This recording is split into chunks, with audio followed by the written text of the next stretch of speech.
Chocolate is even worse, especially when it's 350 degrees Celsius outside. I'm going to stick in the freezer. Good if that works. I do.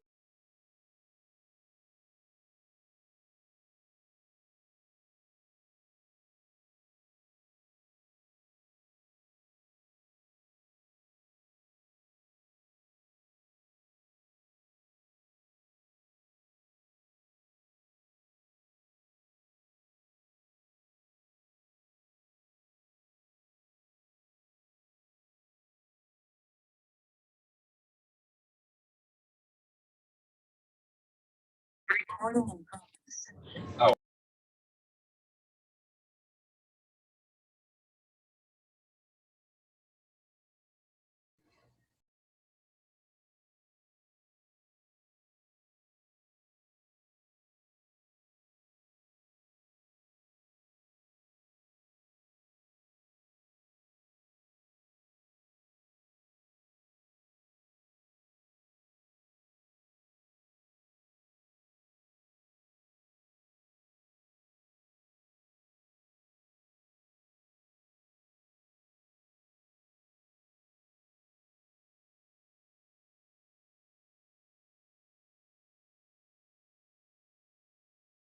Oh, there we go. Pops in the other way. We good to go?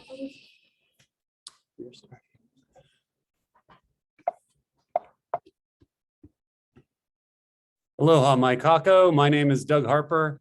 I am the Executive Director for Mālama Maunalua, and I want to thank all of you for coming in today and listening to our final presentations for the 2021 Summer Internship Program. It has been an incredible group that has undertaken an incredibly diverse array of projects, ranging from projects that we've been doing for years that they have helped move forward to ones that just started this year that we had an opportunity to really address, and we had the intern that was appropriately capable of handling it. But before we get started on the internship program, I want to give you a little bit of a background of Mālama Maunalua and the internship program itself. For those of you who aren't familiar, this is Maunalua Bay. It is East Honolulu in Southeast Oahu. It is one of the largest bays in the state of Hawaii, and is also fairly significantly degraded, which is what led to the creation of Mālama Maunalua approximately 15 or 16 years ago, when longtime residents who had grown up around the bay noticed that the bay that they knew had significantly changed. And if an organization didn't come in and focus on trying to prevent that degradation and restore it, that you might see the complete ecological collapse of the bay in their lifetime. So they formed Mālama Maunalua to try and, as you can see here, our vision statement, restore the water and utilize and work with the community to try and undertake that. And so the way that has worked and the way that the internship program fits into our overall methodology is several years after the formation of the organization, we sat down with longtime, just a second, there we go, with longtime residents, experts, and cultural advisors, and created what is known as a conservation action plan. And through that, we're able to identify what are the greatest threats to the health of Maunalua Bay and what can we undertake to address those threats. So some of the three great threats that were identified were stormwater runoff, invasive alien algae, and overutilization of the bay. So all of the projects you're going to hear today fit in some way in addressing one of those three projects.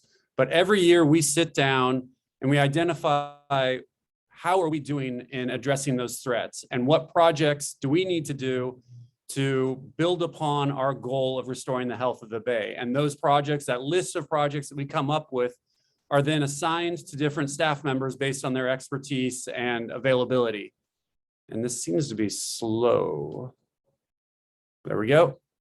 And so those are the staff members. And like with anything, we have more projects, more needs than we do staff. And so that is where the internship comes into play. We have, and I am sorry, even though we have had COVID for 2 years, we're having a little bit of technical difficulty. So that is where the interns come in, is we identify those, let's say 10 projects that we want to do. We only have, say, 5 staff members that can address them, leaving a gap between what we can comfortably address with staff, and that gap in projects is where the interns come in. So where a lot of internship programs may have basic projects that they just have every internship cohort do, we really try and identify interns that can address some of the projects that will have a tangible and measurable impact on our health and the work that we're trying to put in towards the restoration of the bay. And this group of interns is particularly unique in that this was the largest group of applicants we had ever had. We had upwards of close to 50 applicants, meaning that we could be very selective both in terms of their qualifications, but how they fit with these projects. And the results have been incredible from the summer.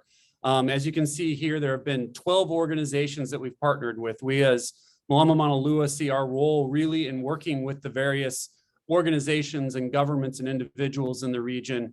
And this group of interns has worked with 12 different organizations, attended 38 outreach and Huki events, had 988 volunteers come through, removed over 12,600 pounds of invasive algae, and helped us restore 18,000 square meters of nearshore water. And that is an incredible amount when you consider these in large respects are projects they're doing in addition to what they had as their primary project for the summer internship.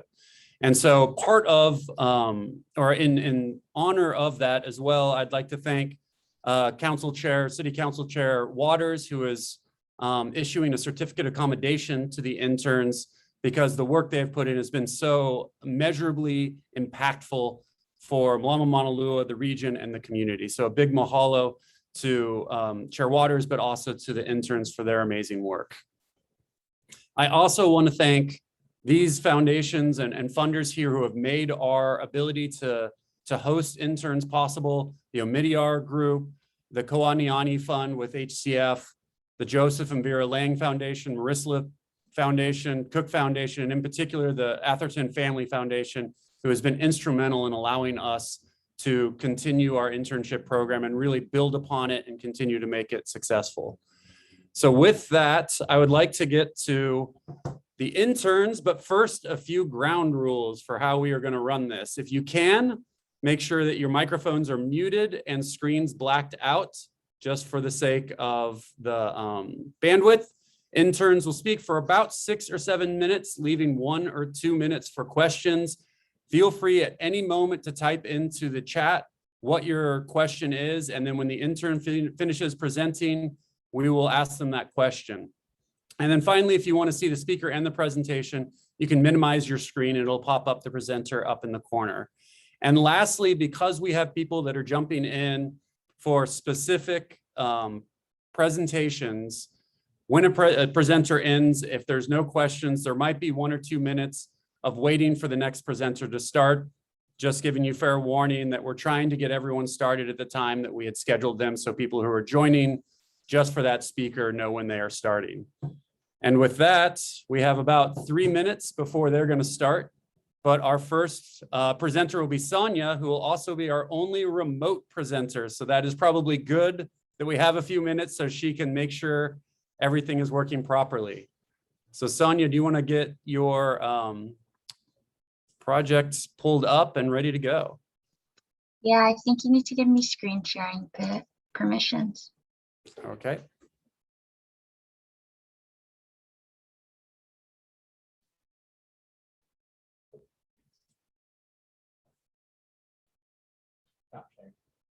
Stop sharing.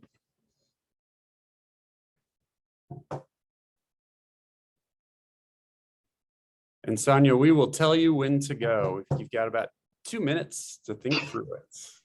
Awesome. You can see my screen all right? Yes, everything looks great. Just let me know. Yeah. And actually, you can 6:08, 6:09, you can go ahead and get started. All right. Thank you everyone for hopping on. I'm currently back at school, so I'm East Coast time right now. That's why I'm remote. But my project this summer is titled Nearshore Reef Monitoring, Ground Truthing Sites for Climate Resilient Coral Outplanting. And again, my name is Sonia Wei. So a little bit about myself. I'm originally from Chantilly, Virginia, and I graduated from the University of Virginia in 2015. I'm now a Master of Environmental Management candidate at the Yale School of Environment, where I'm focusing on coastal and marine conservation and management. I chose to intern with Mālama Maunalua this summer because I wanted to be able to engage the community in conservation and restoration efforts and gain marine field experience. Mālama Maunalua is a partner in the Restorative Resilience Initiative, and the goal of this partnership is to restore coral reefs in Hawaii using the selective propagation of local thermally resistant stocks to enhance future reef resilience.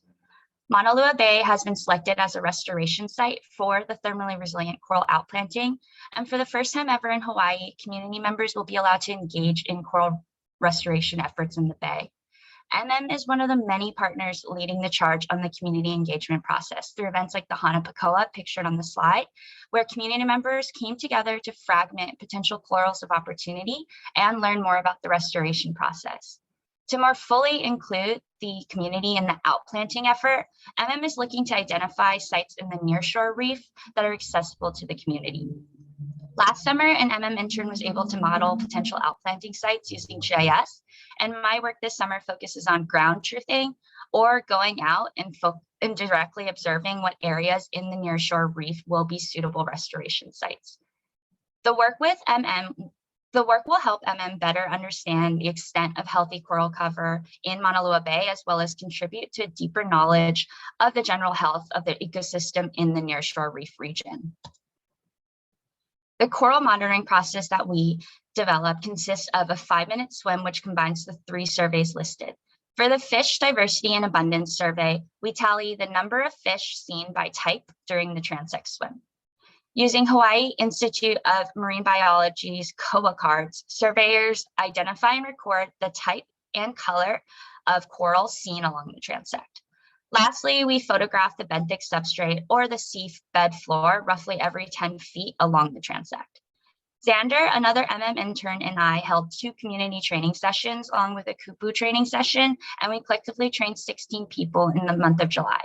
These volunteers are now community volunteer leaders. Our hope is that this network of monitoring volunteers will grow so that we can survey as much of the bay as possible. A focus of my project is to ensure that this monitoring data can be viewed in a spatially explicit way. To do this, I created a data entry process that allows for survey data to be inputted in a way that's easily transferable to a publicly available GIS map. The public-facing map displays basics from the monitoring survey, including transect start and endpoints, and this is an example of what the user will see on the public map. So community members can see where areas have been surveyed already, and as you can see, the Kahala area and the Paiko area have been the concentration of survey efforts. The fish survey data results are displayed by color and size. And so the darker the circle, the more fish were recorded in that transect, and the larger the circle, the more diversity in the types of fish were seen in that transect. And so when you click a circle, you're going to see information about the transect, like start GPS and end GPS points, as well as it pulls up a pie chart that automatically populates, and you can see all the different types of fish that were seen. So more individual fish observations and greater diversity in types of native fish seen would indicate a healthier nearshore reef ecosystem. The COA card survey data results are also displayed by color and size in the public map, and they represent what type of coral was most seen in that transect. Again, the COA survey measures coral type and color, and the larger circles represent more observation of individual corals. Similar to the fish results, clicking a circle allows you to see information about that transect and information about each individual coral observation. So for I also created an internal map using ArcPro, and ArcPro allows for more advanced symbology and analysis of the survey results so that in the future, can use this kind of as their hub. So for example, in Paiko, there's a lot of surveys that are conducted close together. So I created these hexagon bins to group observations from multiple transects together. So this picture represents a 500-foot hexagon bin, and this picture represents a 275-foot bin, which also represents the length of a transect. So the darker the color of the bin, the more fish we're seeing, and then the thicker the border around the bin, the more species were found in that bin. For the COA survey data, I was able to display each coral observation around the start point, and this visualization allows the user to more clearly see what types of coral we're seeing in that transect. This graph shows all the coral observations by size and color, or by site and color in the Coral database. And so this data incorporates survey data from students at Chaminade, past interns, transect surveys, and the surveys that we collected this summer. And so you can see darker corals represent healthier colonies. And with this representation, we can more clearly see which sites contain healthier corals. So based on our criteria I set up, I recommend 2 regions for thermally resilient coral outplanting, Pico, which is represented here, and Kahala. And the monitoring results reinforce existing knowledge of where healthy coral cover exists in the bay and where native fish populations are high in the bay, as well as reinforces the recommended sites that were from the predictive model I mentioned earlier. In the future, I recommend conducting more monitoring surveys, especially in the central portion of the bay where we weren't able to focus this summer. To increase the capacity to monitor, I recommend training more community volunteers, and I recommend analyzing the benthic images in CoralNet, which uses machine learning to classify the different benthic cover types. As someone who's interested in nature-based solutions to climate change, I'm truly grateful to have been able to work on such a unique restoration process that can hopefully serve as a blueprint for other communities looking to connect similar restoration techniques. First, I would like to give a huge thanks to the staff, my mentor Pam, Doug, Laura, and last but not least, our fearless intern leader, Alex. They put together such an amazing internship program filled with unforgettable experiences. Thank you to my fellow interns for coming out with me every week to do surveys, for putting a smile on my face, and for giving me my new favorite work playlist. Thank you to my funder, the Yale Tropical Resources Institute, and Dr. Lupita Ruiz-Jones from Chaminade, who provided COA data that is now incorporated into MM's Coral database. I feel very grateful to have been able to be a part of this cohort, to have the opportunity to learn about Hawaii and its beautiful culture, and to have been able to experience and connect with the conservation community in Oahu. If you have any questions about the project or how to get involved in the community coral monitoring, feel free to reach out to me on my email and I can answer any questions directly to MM staff. Just don't hesitate to reach out to me. Thank you.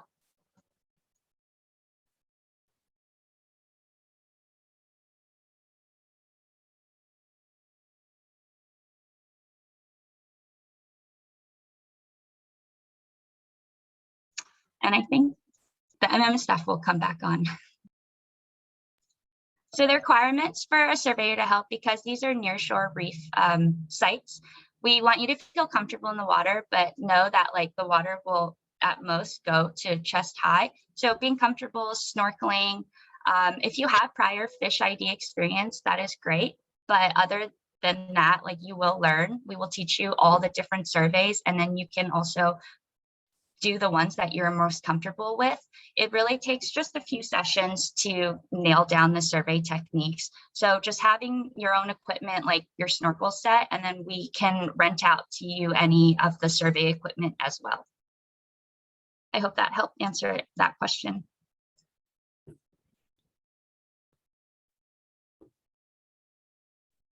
Any other questions from folks on the line?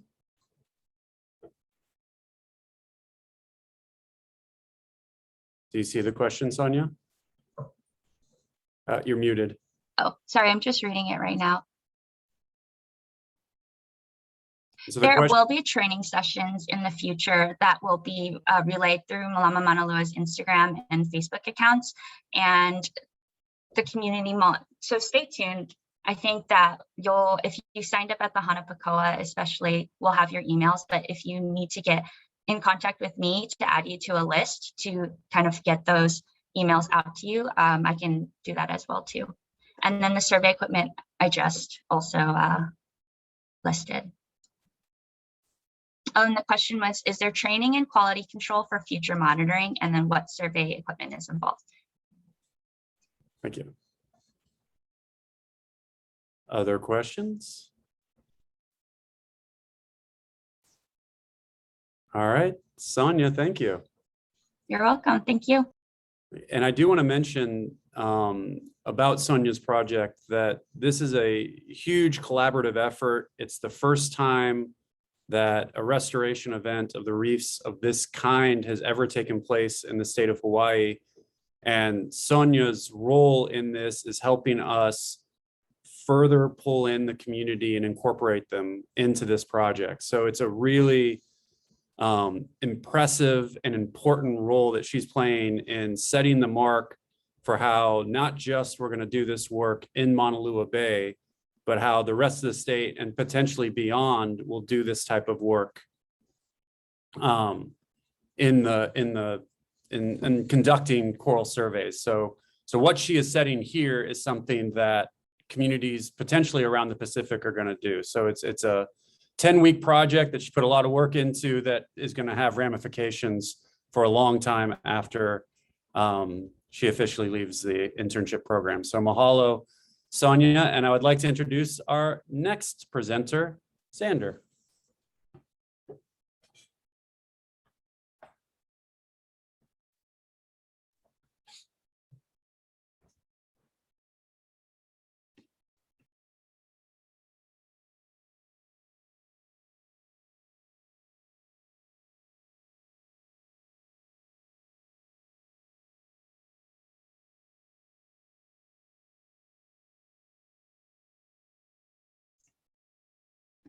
Hi, everyone. Thanks for tuning in tonight. My name is Zander Kessler, and my project is titled Developing a Method to Measure Sedimentation in Maunalua Bay. So first, a little bit about me. I'm an undergraduate student from Concord, Massachusetts. I'm getting my BA in Environmental Studies with a focus in chemistry from Middlebury College, which is a small school in Vermont. And I first learned of this opportunity with MM through some of my Middlebury classmates who have interned with MM in the past. So like I said, I'm going to be talking about sediment today. Sediment is very relevant to coral reefs because as sediment washes off of the land and into the bay, it increases the turbidity of the water, which basically just means the cloudiness, and then therefore decreases the ability of corals and other organisms to do photosynthesis. Sediment can also physically smother the reef or carry acute toxins like heavy metals or other harmful substances out to the coral reef. So all around, a higher sediment means that there is less chance of coral surviving. So Sonia just talked a lot about the Restore with Resilience initiative and our sort of idea of outplanting these thermally resistant corals in the bay. She did a lot of work with ground truthing some other measurements, and I was sort of looking at sediment because obviously we wouldn't want to be outplanting those thermally resistant corals in areas with high sedimentation. Being able to measure sediment also has relevance for MM's terrestrial work because we do a lot of work in our onshore areas where it's useful to know where the most sediment is coming from so that we can better target our mitigation measures, such as stormwater runoff initiatives and other terrestrial actions. So my goals for the summer were to design and construct useful and effective sediment traps that would allow me to measure the amount of sediment entering the bay, and then pilot those sediment traps by comparing different sites in the bay. What a sediment trap is basically you have a tube in the water, and as water flows out to sea from the mouth of a stream, you have particles of sediment that are settling to the ground in different locations on the ocean floor. And when it falls into this tube, the tube is high enough that it then cannot escape, and you can dump out the tube and measure how much sediment has collected there. So here was my first design of a sediment trap. As you can see, I've got those 3 PVC pipes, which were designed to capture the sediment, like I said, as it settles to the ground. And then it also has 2 bricks that are used as anchors to try and hold this trap down. This was a design that was produced by the University of Hawaii at Manoa's botany department.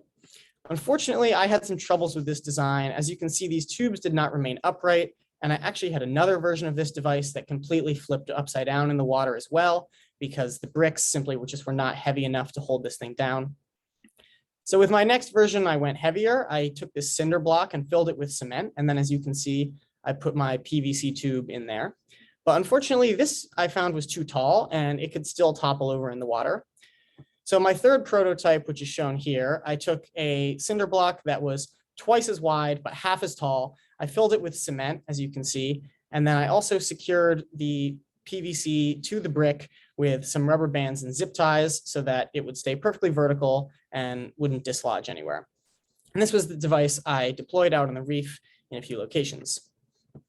So Sonia just talked about how we went out and we monitored the reef mainly in the Hunakai area, the Hunakai Beach access point off of Kahala and the Paiko Peninsula. These were the areas that were identified by a previous intern as the most suitable for coral outplanting. And so I deployed my traps in these areas to see if I could measure a different amount of sediment reaching the reef each day. And I did not find a statistically significant difference in the amount of sediment. Another thing that I did was I deployed sediment traps in the mouths of several streams that are leading into Maunalua Bay. Like I mentioned before, the version 2 prototype of the sediment trap tended to topple over a few times. So I did not collect data from every one of the 4 streams, but I do have data from the Wailupe stream and the Kuli'o'o stream. And the Wailupe stream is the only stream entering Maunalua Bay that is not fully channelized with cement. So the walls and floor of the stream bed are just made out of, rocks and dirt like you would find in nature. And this again was not a statistically significant difference, but you can see that the variance was much higher in the Wailupe stream in the amount of sediment entering the bay. There's a much greater error bar there, which shows that the fluctuation in the amount of sediment per day was much higher. And I would hypothesize that this has something to do with it being an uncemented stream versus the Kuli'o'o stream, where you can see that error bar is very, very tiny on top of the orange bar there. And that to me suggests that there is a very consistent amount of sediment entering the bay from that cemented stream. So what I did to analyze this data is I would collect those tubes and pour them through a coffee filter in order to collect the sediment and get rid of all the water. I then put the coffee filters with the sediment on it into the oven in order to evaporate off all the water weight. And then I would weigh these on a simple scale in order to analyze how much sediment was reaching the bay in each location. As you can see here, there's more sediment on the Wailupe coffee filter on the left than the Kuli'o'o one on the right. So looking forward, if this project were to be continued, we would need to build several more of the version 3 prototypes of those sediment traps. Those were the one that worked the best, especially in areas with a lot of wave activity, such as out on the coral reef, and deploy them for an extended period of time. If we deployed them for many weeks or even several months, we could get a much more robust data set in order to effectively determine how much sediment was reaching the reef in different locations. I also think it would be really interesting to, in the future, develop a method to analyze the composition of the sediment to see if there are any toxic substances reaching our reef in different areas. And then we could compare the different watersheds and also different sites identified by the future reef monitoring, the future of Sonia's project. So thank you everyone for tuning in and listening tonight. Big thank you to the staff, especially my mentor Pam and our manager Alex for helping me out a lot with my data collection and deploying these traps into the bay. I'd also like to thank the Middlebury College Center for Careers and Internships for funding this opportunity. I'll now take any questions, and if you think of any later, similar to Sonia, you can direct them to me by email, which is on the screen here. Thanks.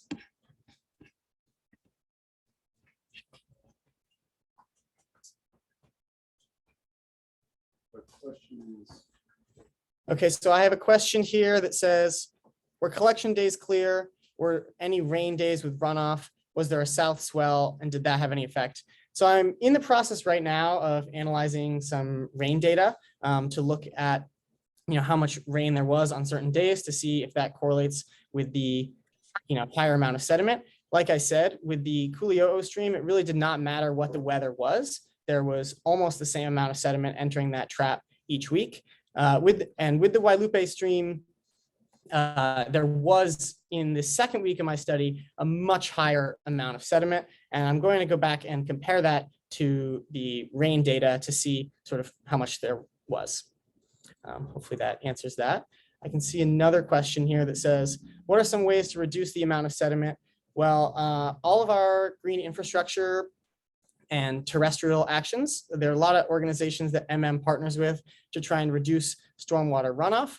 If you can sort of slow down the water, if it ends up in your garden instead of on a parking lot, when it lands on a parking lot, it rushes off super fast. And then when it enters the stream, that water has a ton of speed and will pick up a lot more sediment. And so you can reduce the amount of sediment by basically slowing down the water. If it's landing on a soft, pervious surface, it will pick up the ground will absorb a lot more of that water and prevent it from running off into the bay. I don't believe there are any more questions. Thank you very much.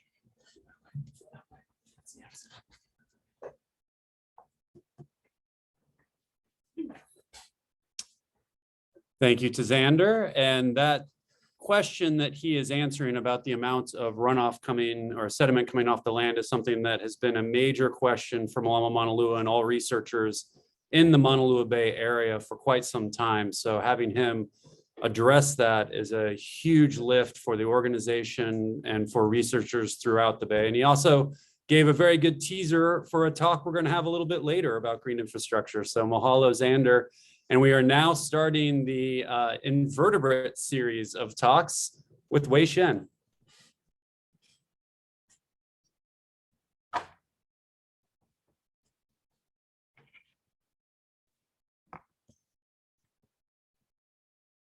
Just gonna close the chat.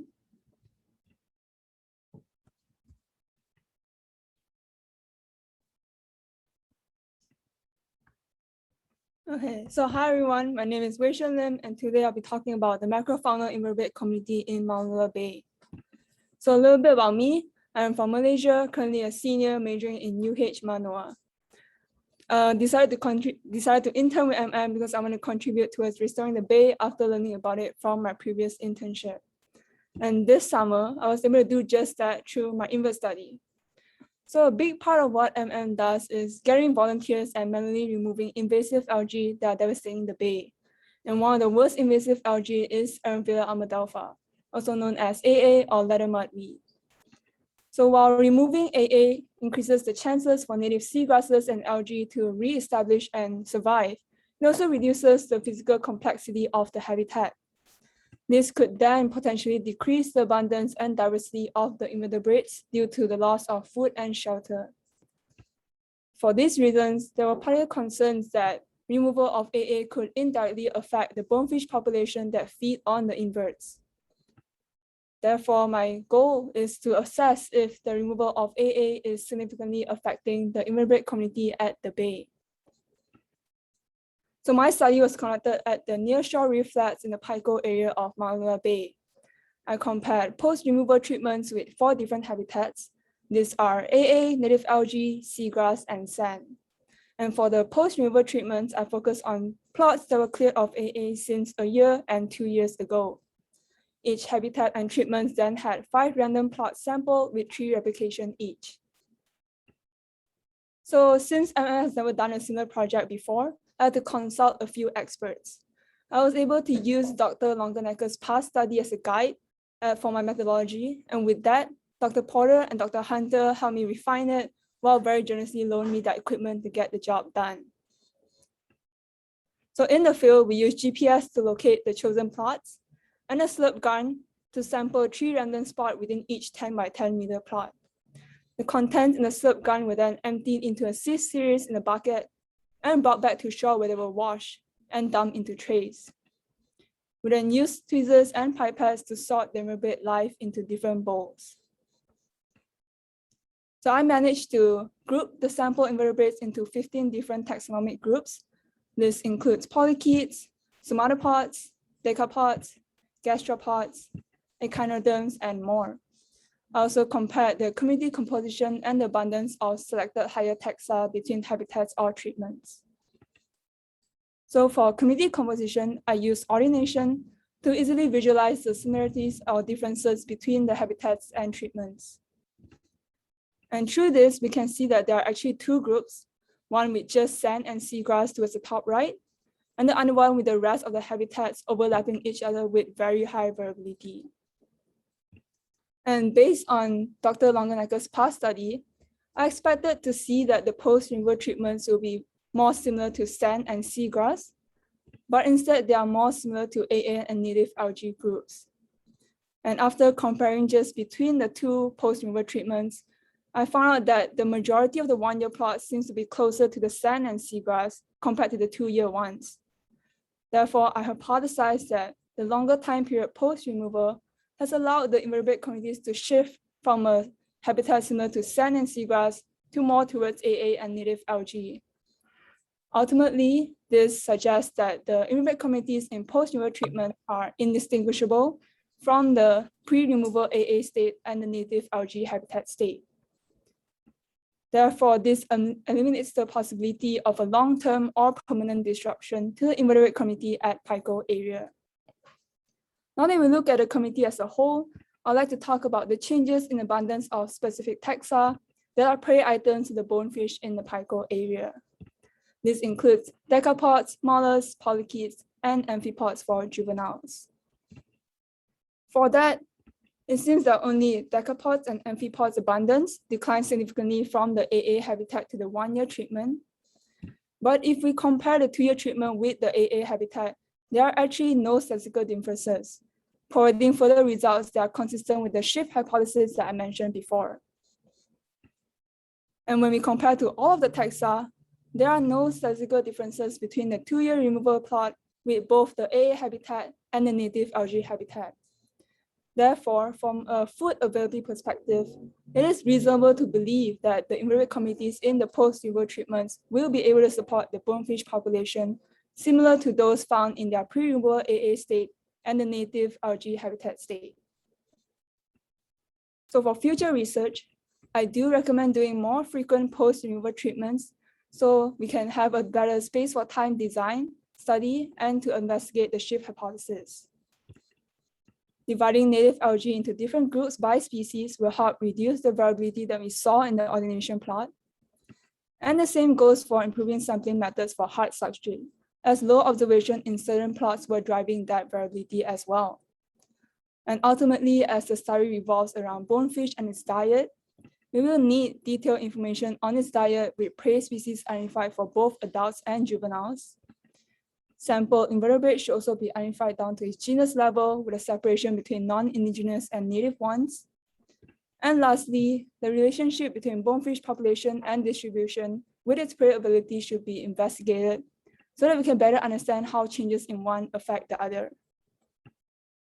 So throughout this internship, I've learned a lot of things. Not only did it solidify my knowledge regarding marine life and the conservation work that revolves around them, but I've also come to appreciate the importance of the land and how it connects from Malka to Makai. Another lesson that I've learned is the importance of knowing when to ask for help, accepting help, and relying on others. It would have been impossible for me to do this by myself. And with that, I'd like to acknowledge a couple of people. First and foremost, my fellow intern, Haley, who has been with me along every step of the way. The AM team, who is always willing to help me even when I didn't know I needed help. The professors and experts who took their time out to help me set up the framework for the study and loan their equipment to me. My supervisor from the Hatfield lab who also helped with equipment, data analysis, and proofreading. And lastly, Tervel, a random kid that stumbled upon us in the field and decided to help not once, but twice on separate days. And that concludes my presentation. Feel free to email me with any questions, or you can just ask away. Thank you.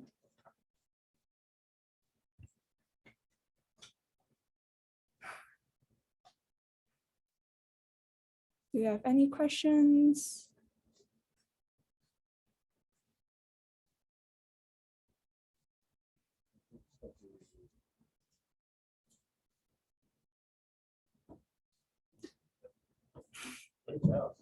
No questions? Well, remember to email me, guys. Thank you.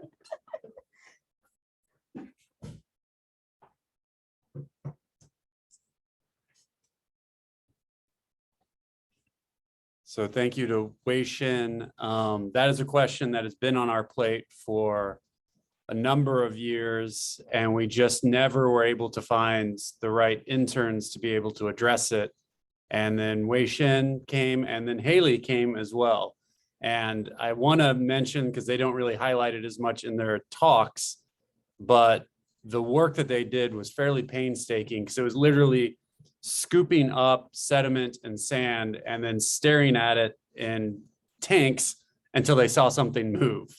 And then they'd grab that and classify it. So it was difficult work. It was, I'm sure, quite the eye strain, but it's been incredibly rewarding to see the results they're getting. And so I want to offer them both a big mahalo. And with that, Haley.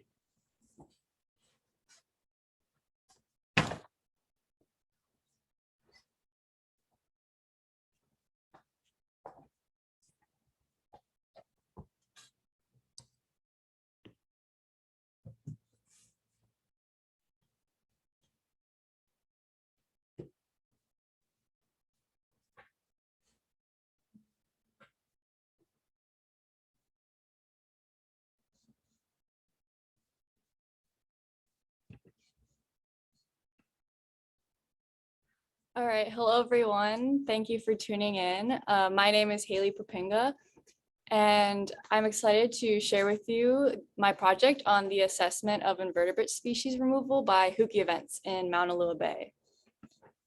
So a little bit about me. I was born and raised in Hawaii Kai, and I go to school at Cal Poly San Luis Obispo, and I'm in my last year studying marine sciences. And I'm very fortunate to intern with Mālama Maunalua, an organization that helps restore the bay that I grew up surfing and playing in. And I'm very grateful to be able to give back to this community. So the project that I worked on throughout the summer involved evaluating how many and what type of invertebrate species are removed by Huki events. And the need for this study came from the concerns bone fishermen have with the possible removal of invertebrates that act as a food source for bonefish. So to begin approaching this problem, we met with experts and professors, Dr. Hunter, Dr. Porter, and Dr. Longenecker, to come up with a standardized method of sampling, sorting, and preserving the invertebrates. And basically, they helped us determine that we should do live sorting, measure the wet weight of the invertebrates, and to do research on what type of invertebrates that bonefish feed on. And with the consultation from Dr. Hunter, we decided to sample from about 3 Huki bags from each Huki event as a subsample of the whole population. So to begin the study, 4 Huki events were selected with plots at Kulia'o Beach Park and Paiko Restoration Area.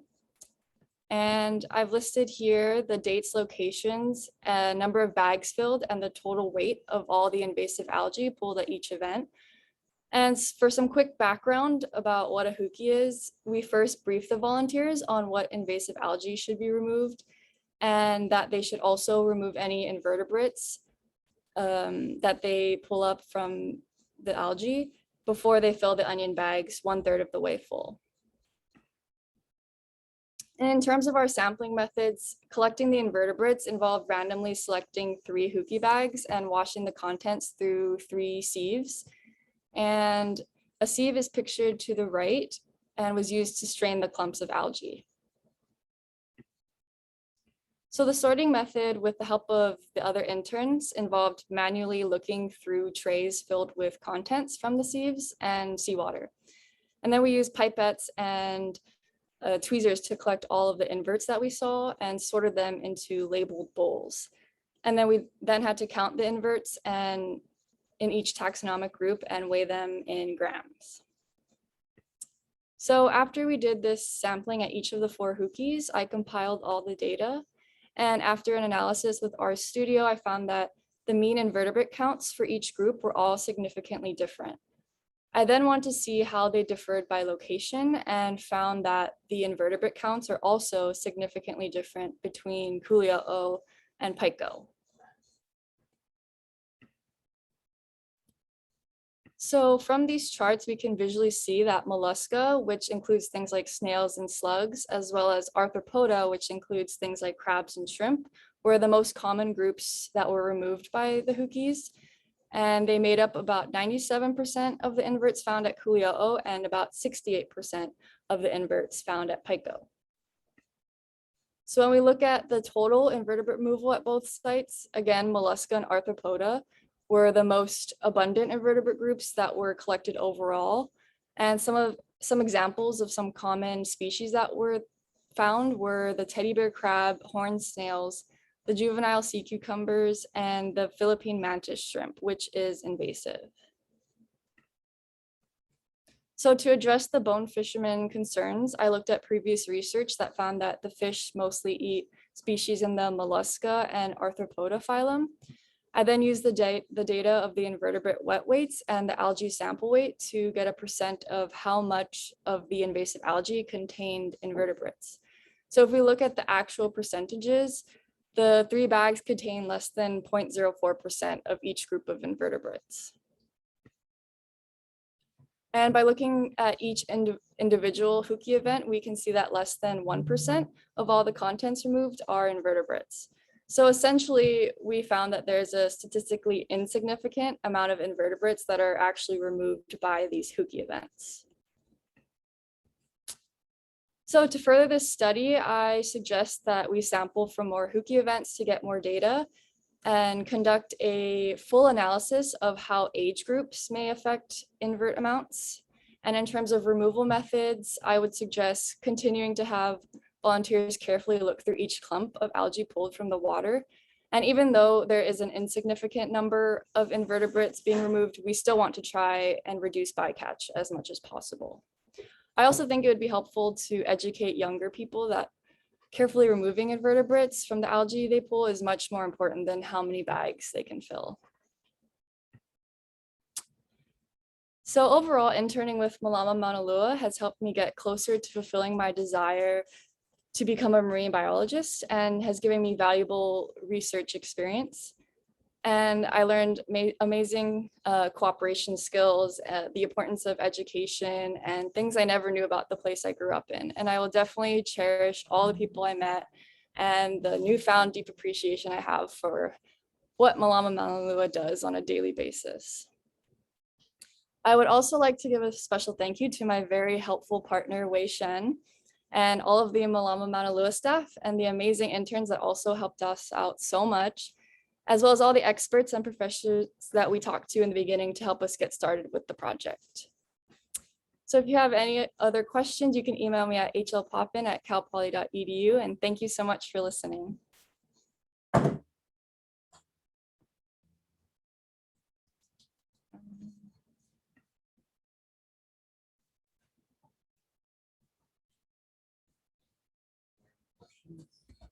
I don't think so. Any questions? Yeah. Someone said it'd be interesting to see seasonal variation in invertebrates too. Yeah. I don't know. We only did summer, so, but yeah, it would be interesting to see. Would it be the same methodology that you would do for both? Yeah, just in different seasons. Oh, would it be the same methodology for every season? And yes, it would be.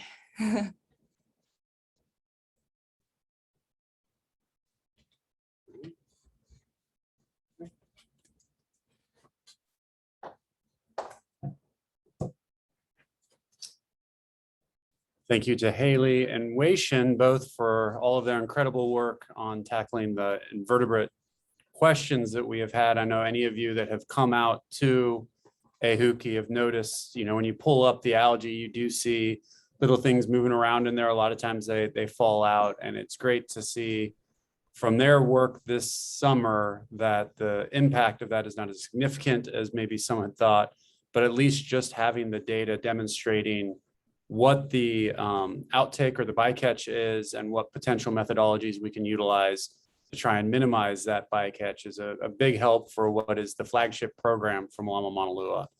And next, I want to introduce Mari. Mari did a lot of the education and outreach for us. And so as such, it meant that she kind of had to be an expert in a whole number of different projects in a way that a lot of folks don't have to when they're interns with us, because she had to learn about the Coral Project to help us with that, and the Huki Project and the organization. And one thing, just as a precursor and a thank you to her as well, is that a lot of the work that she has done fills a critical need for us because so much of the people we work with, including most of our staff, or a lot of our staff, are people who have scientific backgrounds, who have policy backgrounds, and don't necessarily have the skill set to really convey a lot of that in a graphical way to the community, in a way that a lot of the community needs to be able to understand it. And so having someone like Mari on staff helping us with this is really a huge help in serving as that intermediary between the scientists and the organization to the public so that they understand what's going on, they understand how they can help, and they can understand the importance of what is taking place. So with that, I would like to introduce Mari.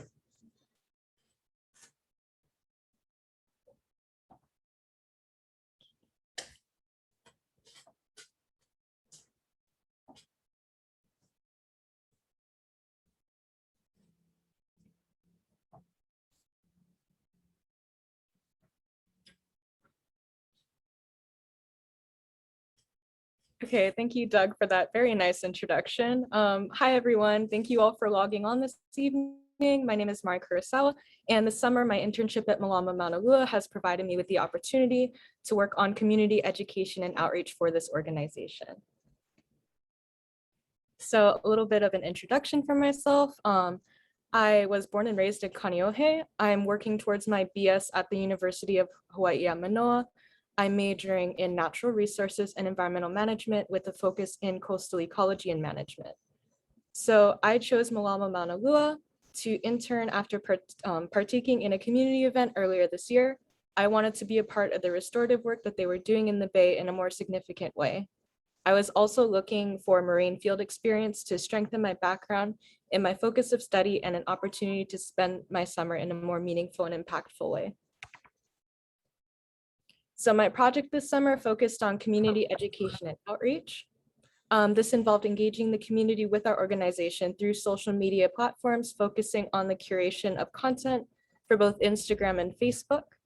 I was also able to work on various projects and initiatives such as the CPR Mauna Lua campaign, where I worked on content for the month of July, and the Restorative Resilience initiative, where I focused on outreach and advertisement for our Hanapukoa events. So the importance of education and outreach for our organization can be broken down into several parts. Establishing an image for the organization to make our presence known in the community, creating awareness for our initiatives, networking with community members and partners for future events, establishing relationships and funding for donations, and educating a new generation on environmental stewardship to hopefully encourage environmentally conscious practices in their daily lives. And so my project provided me the unique opportunity to work alongside projects that other interns focused on, as well as collaborate for general outreach content for the organization. So in terms of project-specific content, I included a couple of examples of graphics that I collaborated with my fellow interns to help promote their projects through social media. So right here, I assisted Kat in creating outreach content for her Follow the Drop project. And I also created a post for Sonia's Corals project to attract volunteers for coral monitoring sessions. I got the chance to work with Alexa Wool, our Director of Habitat Restoration, to create a video explaining what we do with the algae pool during our Huki events. This video showed the process of taking algae to local farms in the Maunalua region to be used as a nutrient-rich soil amendment for growing crops. This post was our top post on our Instagram during my time at MM. So going into Instagram Insights, I was able to gather data from our MM's Instagram account for the span of our internship, June 1st to August 1st. This information is significant because it indicates the success of our social media platforms engaging with the community. So since June 1st, we saw an increase in 146% in the accounts that we reach with our Instagram account. And we also saw a growth of 12.2% in our total follow count. Sorry. I was also able to gain some insight into the audience that we currently reach through our Instagram account. This information on the audience that MM reaches through our social media platforms can be used to target an audience for future content creation and to set goals for a wider, to reach a wider audience. And so our top audience locations are in Honolulu and Ainahaina, which was not surprising because we're based in the Mauna Loa region, but we also reach areas across the island. Our age range spans from 13 to 65 years old and up, but is primarily focused between 25 and 44 years old.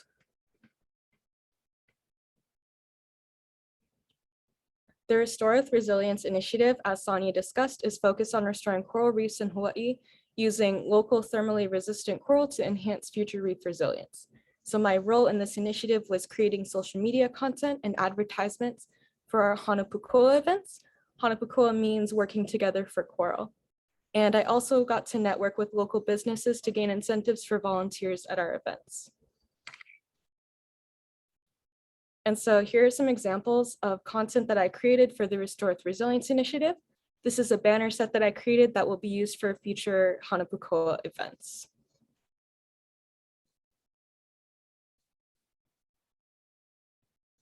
And so here is an informational flyer that I created for the Restorative Resilience Initiative to provide community members with a background on the initiative and explaining the process that goes into it. I also included some content that I created for Hanapukoa advertisement and to be shared through Instagram and Facebook.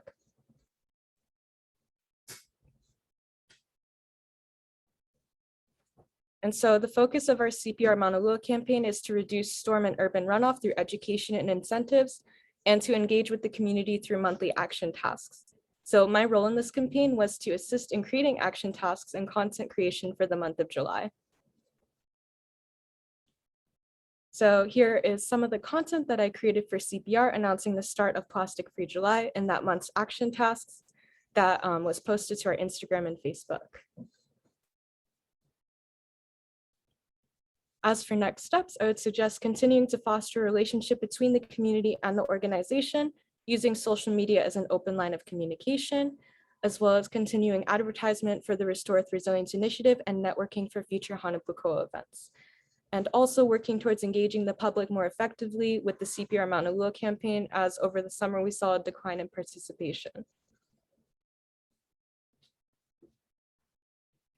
From this internship experience, I was able to gain a firsthand experience in the value and impact of environmental stewardship and conservation efforts. I gained invaluable experiences and opportunities while learning the history of the land that we inhabit, as well as learning from experienced mentors and working alongside like-minded individuals with a passion for the environment. I'm so grateful for this opportunity, and I feel as though I've made many lasting relationships and made many memories that I will never forget. So I'd just like to give a huge thank you to the MM staff, Doug and Pam, for offering me guidance in my project, my mentor, Laura, and for helping me to create content and being there for moral support. Alex for coming into the field with us and always being there to support us throughout this internship, and to my fellow interns for making this such an incredible experience. So thank you guys so much for logging on tonight. And if you have any questions, you can feel free to ask me now, or also you can contact me on my email right here below.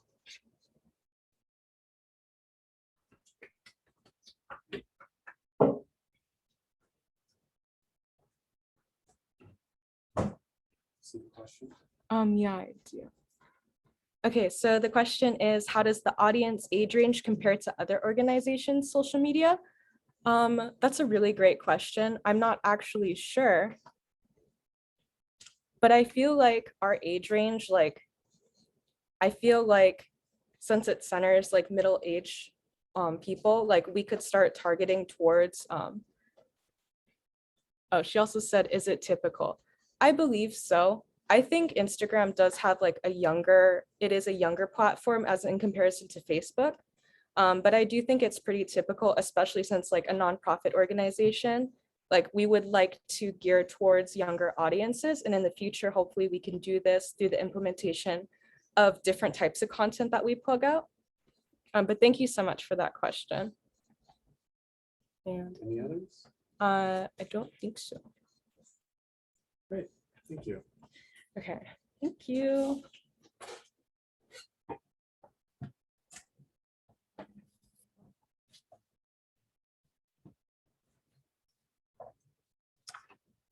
So a big mahalo to Mari. And one thing I also want to commend her on is when she came on, there was a lot of projects that were really needing of help.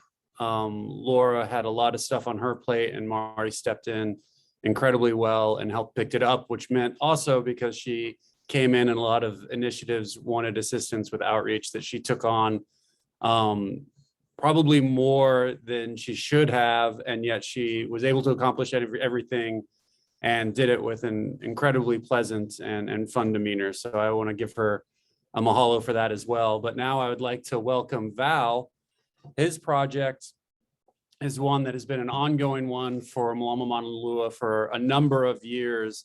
And we've had some successes in the past year, really demonstrating that the ability to transplant native algae, there are methods that are potentially showing greater promise. And so Val came in at a perfect time to really take some of those threads that we had seen that were good potential and to build off of it and to really analyze it to show whether this is a potential option, not just for us in Maunalua Bay through our Huki program and some of our other algae transplant efforts, but it would be a breakthrough if it proves successful for areas around the entire state. So it's another one of the projects, as pretty much all of them are, that have ramifications far greater than Maunalua Bay. So mahalo to Val, and it's your go. Thanks, Doug.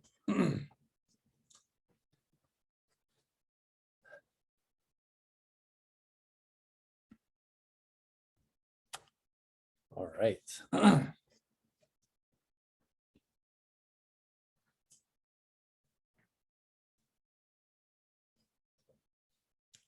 All right, aloha mai kako. My name is Val Santon III, and today I'll be talking about my project, the experimental transplanting of Maunawea loloa, or Restorative parvospora in the Paiko Beach.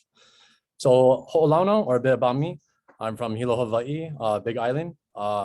I did school in Hawaii Community College with my AS degree in forest team, and University of Hawaii at Manoa, with my BS in NRAM, specializing in plant ecology with intent of graduating in fall 2020. And I did MM today, or this summer, is to gain experience in marine resource management alongside learning about the Aina of Maunalua from Malka to Makai. Sorry, I'm just a little nervous. So a bit of background about my project. So here's the background of Lima Maunawea loloa. Populations were once abundant prior to the 1960s. Yeah, fortunately, due to invasive algae, it outcompeted native algae across Maunalua Bay. Let's see, sorry. I'm not sure why, okay. And this has caused an opportunity to transplant and rehabilitate native limu after Huki events. And reintroduction of native limu, for example, parvospora, will contribute to overall native habitat restoration and aquatic biodiversity.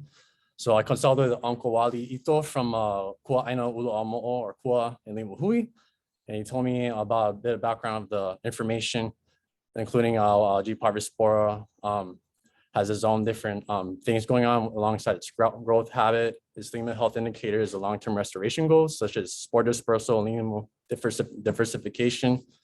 So a little bit more background information about it, as its common names, like for example, Lima Maunawea loloa, red ogo or ogo. It's a native species. It's endemic, meaning that it's only found here in Hawaii, and it's rhodophyta, as in it's a red algae, and it's also a perennial species, has a short lifespan. So my project was based in Maunalua, Oahu, and specifically in Paiko Beach. So as you can see down here in the lower part of the plots, these are the 4 plots that are below the Paiko Beach restoration area. So I'm going to talk a bit more about my plot selection. So it's about 10 by 10 meter plots that were measured out. As you can see in the picture below, those are the 4 plots I selected with the corresponding GPS coordinates. And I've also analyzed different plots that were from Huki events, and the plots that I picked out were based on historical data of documented G. parvospora populations. And these plots were also selected 40 meters further offshore from the previous G. parvospora study conducted by Cataquino.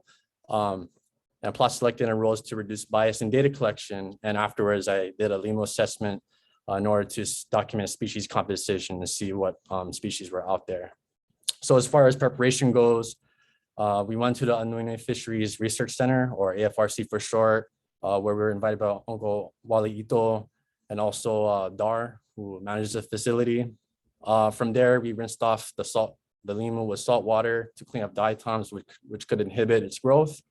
And afterwards, my cohort helped me to braid the lemur using biodegradable raffia strands, using the Wei Maunalua lemur hui braiding technique, which involves using 30 grams of lemur per braid, 2-inch spacing of lemur, and a total of 2 feet in length used on each brick. So the transplanting method involved basically just putting the braids around the brick, as the brick emulates both as anchors for the raffia braids, and the substrate, and it's used as substrate for lemur hold fast so they can grow on top of them. And this is also in Cataquino's research, the best transplanting method. And this is what I utilized for the entire project. And this is transplanting days. So a total of 20 bricks was laid out there, 5 bricks per plot. And we initially put them in plot centers so that, for one, it'll be sufficient to locate geospatially and to also have a bearing where it is. And preferably, we looked for sites that were of adequate sand gradient and less than 25% invasive alien algae coverage. So as far as the monitoring method goes, we located the plots via GPS navigation. And afterwards, I would go with my snorkeling gear to check if the raffia braids are still attached to the bricks. And afterwards, I'll go with an underwater camera to take pictures and document the lemur. And then once I got out of the water, I would analyze the color to determine one of the following health indicators. So red being alive, Gatorade yellow, or just a lighter color, bleach as an ambiguous, as in like different factors that might affect its pigmentation, and then brown and black, which means it's approaching mortality. So here are my results. So this is the transplanting day. As you can see, like the lemur is a bit red. That means its health is good. And then let's see. Yeah, and this is the first week. Basically, you can see that, as I mentioned before, it has that Gatorade yellow, meaning that it got bleached. And this is what it's been exhibiting during the first week. This is the second week. As you can see, more bleaching has occurred. And that's how it looks during week 2. And afterwards, the bleaching kind of slowed down. This is what it looked like a little bit after, just a bit more bleaching, and there's also some mortalities that happened within the plots. And then this is what it looked like by week 4. So even though there was a lot of mortalities, there was also a lot of lemur that exhibited survivability rates. So to summarize my project, the overall transplanting process was successful with 40 to 50% survivability. The east plots I observed yielded more survivability than the west plots. And here's a comparison to see like how the lemur progressed during the 4 weeks that I was monitoring it from the transplanting day to week 4. And initially, this is how it came to be. So what's the more or the next steps forward? Well, I encourage that there should be further investigations on other historical sites where G. parvispora initially was documented. Uncle Wally Ito recommended that temperature and salinity should be measured prior to transplanting and during transplant or after transplanting as well, and also to integrate other native lemur into the restoration regime. And last but not least, experiment with different transplanting methods such as cages and eco-creep. So my na'awau or takeaways was that this program was super invaluable and gave me insights to the interdisciplinary conservation efforts with MM. Land and aquatic / marine resource management are similar, but they have their own challenges, which is pretty cool. Community is like super important and it's key to habitat restoration, such as hookies and education events, et cetera, et cetera. The Aina of Maunalua is the epitome of contemporary sustainability mixed with challenges of urbanization.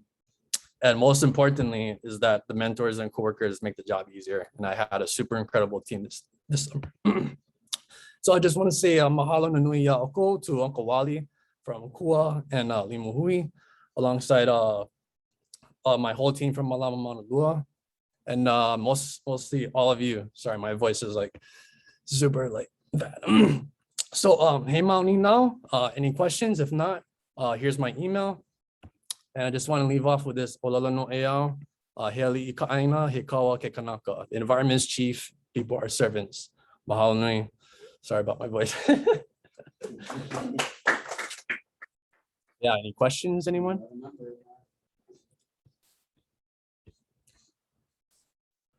Okay, there's a question from, okay, sorry, there's a couple of questions.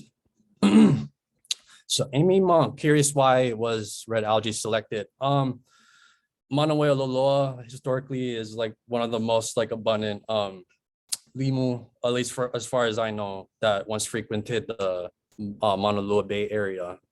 And but eventually, as I mentioned in my project, that we eventually want to integrate more native species into our restoration regime. And that's about as I know. Let's see. Christina Jane, why do you think the East Plats had a higher survival, different environmental factors? Good question. I don't know the extent to that answer. I actually have no idea, but maybe the next intern can consult with people who are good in that field, and they could do different water quality tests and see how lemur growth is affected and whatnot. Sorry, my voice is like super. Okay, that's a bit better.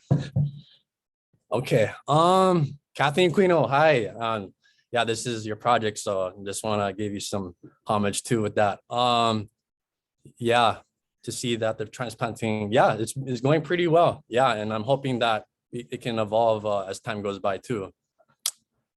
Are these uses for lemur? Oh, okay, sorry, that's all the time I got, guys. Yeah, so mahalo again for tuning in, and thank you again. Okay.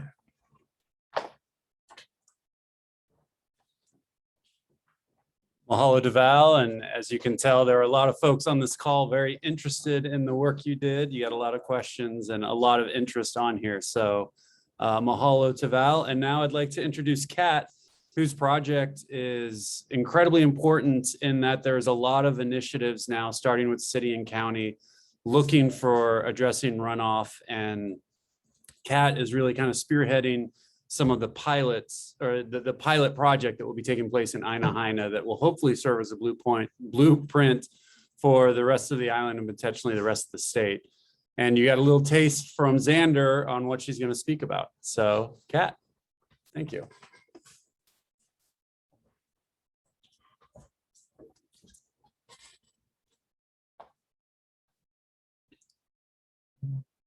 Great. Yeah. Well, thank you, Doug. And hi, everyone. Thank you so much for being here. My name is Catherine Takata, and I'm here to talk about building community water resilience within the watersheds of the Maunalua region. Along with Mālama Maunalua and a couple of our significant partners, I've been able to cultivate a really great project that I'm excited to tell you all about.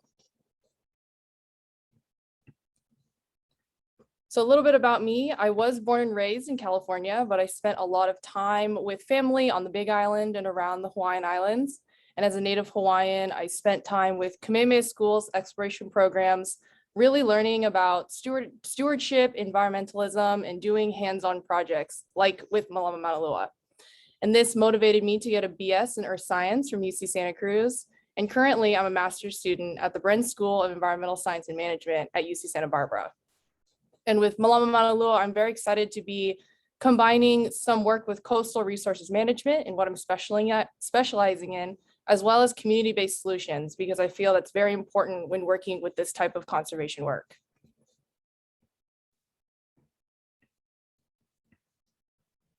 And as I introduce like watershed work and the information behind stormwater management and the rest of my project, I first wanted to talk about the idea of Mauka to Makai, or from the mountains to our seas, and how every decision that we make within the watershed really has an impact on the bay below us.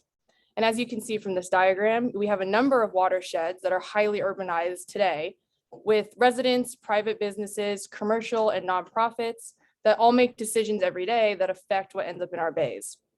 And as we know, when it rains down from the mountains and travels down our streams, We have sediments, nutrients, oils from cars, things like that that end up in our bays that can affect the health of ecology and marine species. So some of the effects that we see now and today are increase of what is called impervious surfaces, or surfaces that do not allow natural water filtration. And so what happens is, because of that, water is impacted, volumes increase, and we get large amounts of stormwater rushing into our bays. Infrastructure, roadways are a huge part of that, as it modifies the landscape. And as that occurs, pollution sedimentation flows with it. As you can see here, these are a couple examples of a little bit of ground truthing that I've been working on, and you can see these impervious surfaces that I was explaining. On the left, you have some of these concrete walls, and on the right, you can see some of these more concrete obstacles where water must flow past or try to get by. So for my project, Building Community Water Resilience, a large part of this is trying to implement green infrastructure to target stormwater mitigation and hopefully in the long run, flooding and effects of climate change. I have the huge privilege to pilot the Follow the Drop application, which I will talk a little bit more about, and engage with individuals and schools and commercial entities to pilot this in the community. I plan to create a portfolio of locations, high stormwater volumes, assessments, and different green infrastructure options. So what is green infrastructure? Anywhere from different scaling to community level to neighborhood to larger scale, it's an opportunity to capture water at the source or at the instance that it's occurring. An example of this might be in a neighborhood scale, a rain barrel at your own home, which you can see on the left, or permeable surfaces such as gravel, sandy loams, or native plants that you can see on the right. A huge part of this also on the watershed scale is also conservation of natural landscapes. A lot of the work that we do up in the mountains, along with our other partners, do fall into green infrastructure. So it's a helpful tool that hopefully we can implement in the future.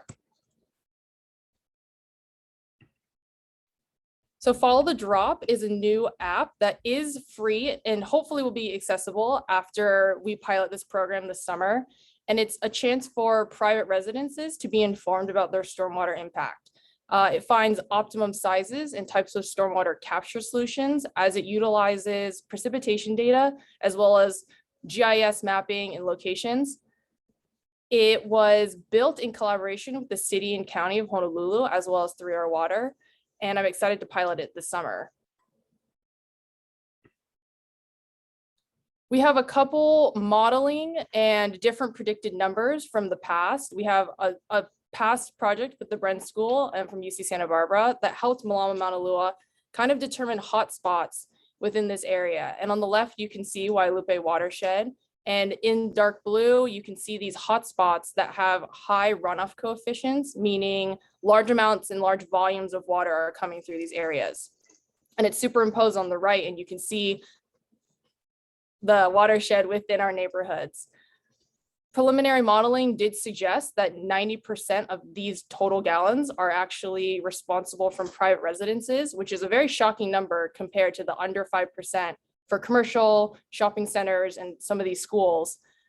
So a huge part of this ground truthing, this modeling can kind of, we are working on the ground to try to see if this is true or not. In terms of next steps, I hope to build a portfolio of residents and green infrastructure opportunities and try to focus on some of those high areas of impact that I talked about previously.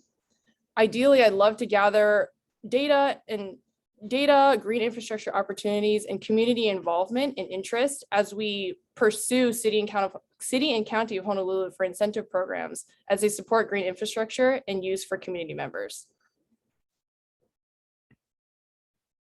I am currently building a portfolio right now. I have, in the month of August, I will be continually working on this project. And so you can visit mālamamaunalua.org and we can connect. And I'd be happy to talk about any type of green infrastructure opportunities or stormwater methods. Thank you so much. And thank you to Mālama Maunalua for this great opportunity. I'm happy to take any questions now, or you can direct them to my email at ctakata@ucsb.edu.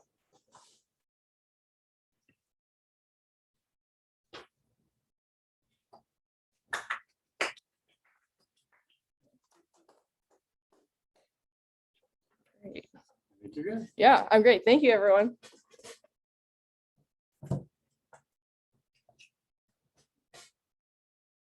Thank you, Kat. And to reiterate what she said at the end, she's going to be here for several more weeks, and the service she's providing through the Follow the Drop app is free. So anyone on here who lives in the region, I strongly encourage you to reach out to her to do an assessment of your house. Like I said, it's completely free, and you can learn a lot more about what are some of the simple things you might be able to do to help restore the health of the bay from your house. But with that, I would like to introduce Alana. Alana is kind of the role of herding cats for us a little bit this summer. She's been working a lot with a lot of the folks that she's going to talk about through the environmental hui. And I also want to thank the Kahala Hotel and Resort, who was instrumental in allowing us the financial flexibility to be able to bring her on. So a big mahalo to the Kahala Hotel and Resort staff and Joe in particular.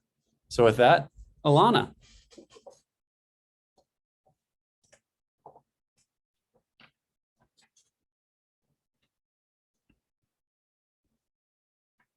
Aloha kako. My name is Alana, and I have been working with the Environmental Hui in a 6-month internship.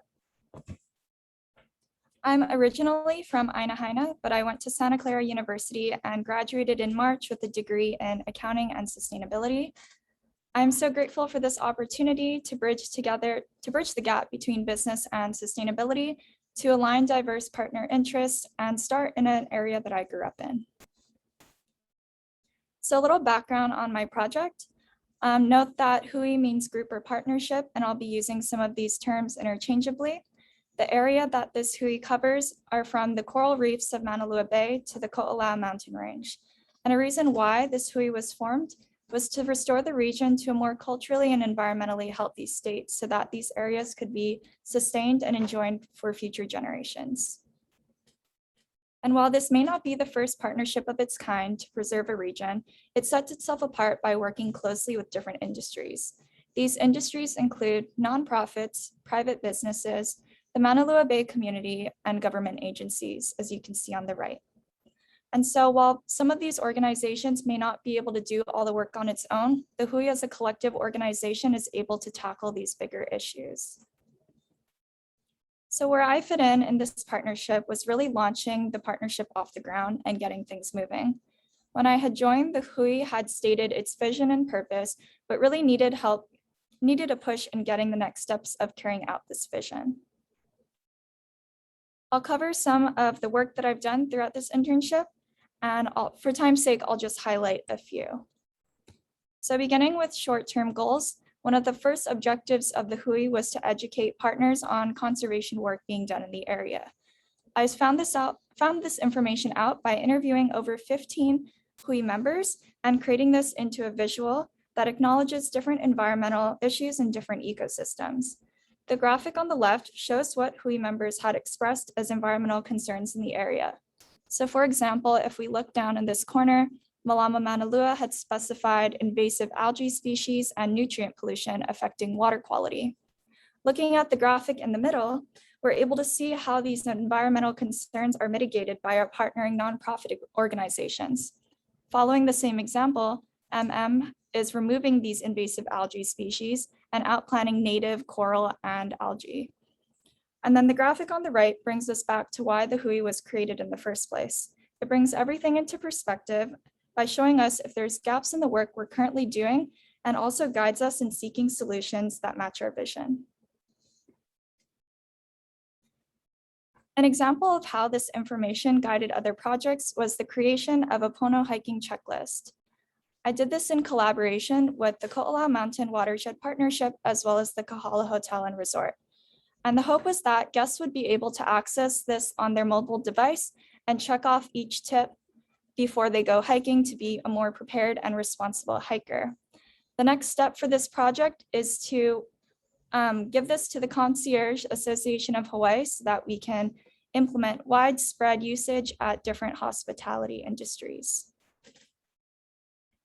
And the last educational aspect of my internship, we're getting different members out to our nonprofit sites. First, we had went to Kanebai Spring with Chris Kramer, and here he is telling us about the rich cultural history of the fish pond. And these are our members enjoying the view. Next, we have gone to Wili Wili Nui Ridge with JC. We visited a site that will be used for restoration, and we threw these dirt balls filled with seeds in this new site. Lastly, we had gone to Pico Beach with Doug, and he showed us how to conduct an invasive limu removal in which we cleared area from the beach and we composted and gave that invasive limu to the fish pond. These site visits were really important for members to get to have the chance to have a hands-on experience and develop connections to our native resources, as well as get to know one another. And an example of how this worked out was a medium-term goal for me, actually sprung from one of these site visits in which 2 members had connected. This resulted in a site visit at the Kahala in which KMWP assessed the landscaping potential of introducing native plants on property. A long-term project I've begun working on within the Hui is looking at local watersheds and examining existing stormwater infrastructure. We have decided to pinpoint Waialae Stream as our target, in which we will apply Mauka, Midland, and Makai solutions to reduce sedimentation and nutrient loads to better water quality.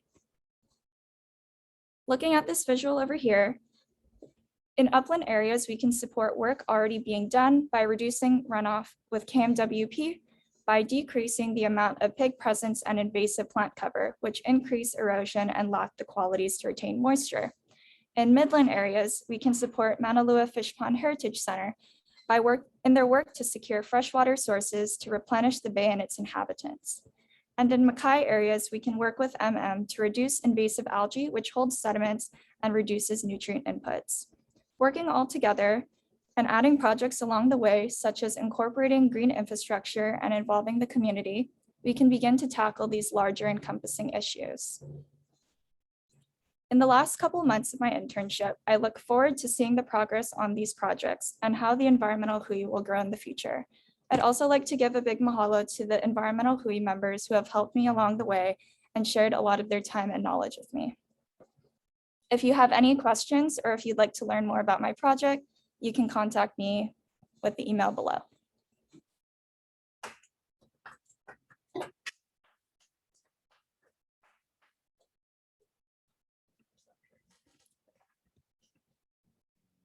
Were there any questions?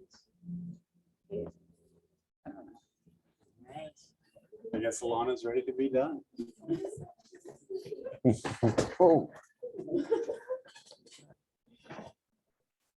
Well, I want to thank again all of you for joining. As you can see, this was a really amazing group of interns who did incredible work. And so mahalo to them. Again, they put in a ton of effort this summer. They worked with numerous partners and they did it all in a way that I'm extremely proud to have them representing Mālama Maunalua in the community. So a big mahalo to them. And also I want to mention to staff, Laura, Alex, and Pam put a ton of work into mentoring them and helping them along the way. And as well as many of the partners you saw and many of you on this call have helped us as well. So mahalo to everyone. If you want to support, you can always go to the Mālama Maunalua website. And thank you again, and hope to see you all soon. Stay safe. Mahalo.